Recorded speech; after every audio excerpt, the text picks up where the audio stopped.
We'll take a look at market cap or enterprise value. That at least gives us a sense for sometimes the value add of those businesses to the shareholder base.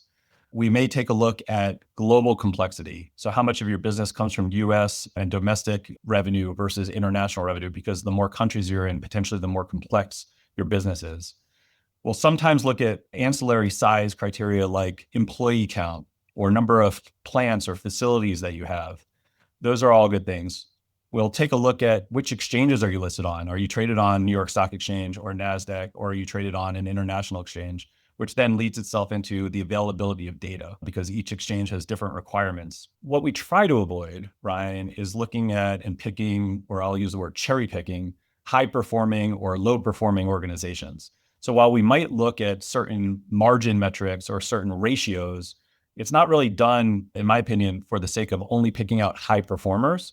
It's done to make sure, again, that the complexity is similar. For instance, if we are a distributor and we have very high revenues, but they're pass-through revenues, and we have very low margins, we might want to be careful picking a bunch of manufacturers who might have lower revenues, but very high margins, because it does speak to the complexity and the type of business that you're running. So we won't necessarily use those to pick the highest TSR or the highest ROIC companies, but instead we might use that as a criteria for identifying, are they of similar complexity to us? And that vantage point's good.